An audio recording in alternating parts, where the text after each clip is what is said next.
So now let's have a look at the stretch 2 constraint. I'll quickly go and set that up. Stretch 2. This is a really fun constraint. We can grab our target and move it around, and our owner bone, the one that the constraint is on, will squash and stretch all the way to that bone. Now it does have some settings. You can obviously change it to be the head or the tail, and this setting here will mean it will follow the curve of that bone if it is a bendy bone, just like I explained in one of the other videos.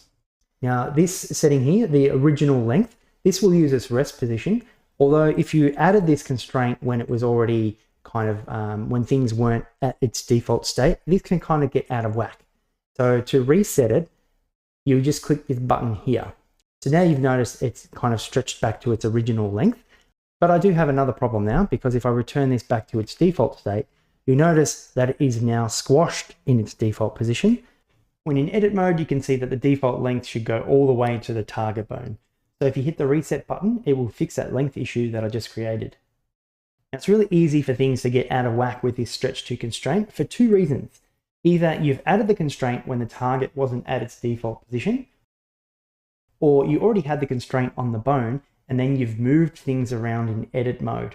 But now you know the way to fix it. All you need to do is make sure things are back in their default rest position and then reset the length here. Just going to reset some things. And let's look at this volume variation. So when we squash and stretch this, you'll notice that it is going to maintain the volume no matter how far that we go.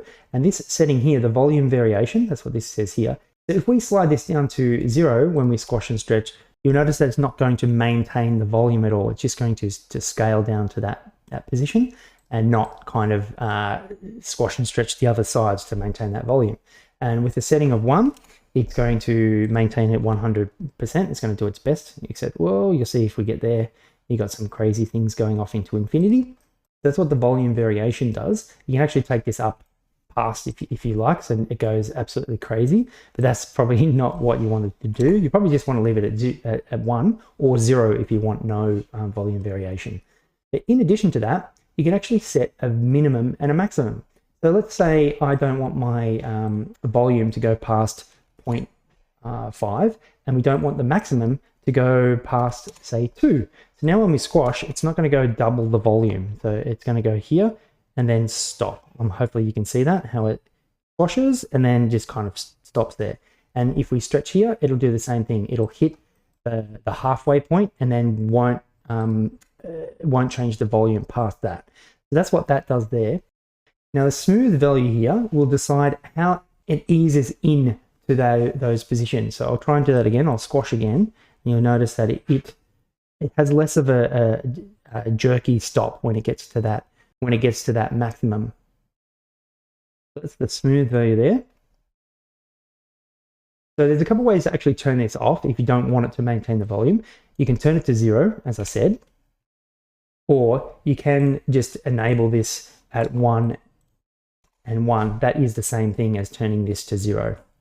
And another way of turning it off is by turning the maintain volume off down here. If we click that, now there won't be any volume maintaining at all. There's many different ways to turn it off. However, the default setting, the volume variation, is going to use the X and the Z axis. So when we squash down here, it's going to scale out the other sides to maintain the volume on the X and the Z. We can change that if we want. If we only want it to work on the X, sorry, that's only going to go that way. And if we only want it to work on the Z, it's going to go the other way. But if you wanted to do both, that's what you choose there, or none. Put that back to default. So the rotation here is going to decide how it's going to rotate to actually track towards the target. So when we roll it around, you can see how it's spinning around there. That's what this rotation value here is going to decide. It is the rotation order that it's going to use. Do you want it to rotate around the X and the Z first, or the Z and the X first? Or as an option here called swing, it's going to use the smallest single axis rotation. So it's going to switch between those two to find the best way. When you enable that one there, it's going to work exactly like the damped track. And that is our stretch 2 constraint. As I said at the start, it is super, super handy and it's super fun to use. And we'll be doing a special exercise with this one later because it is super handy to use.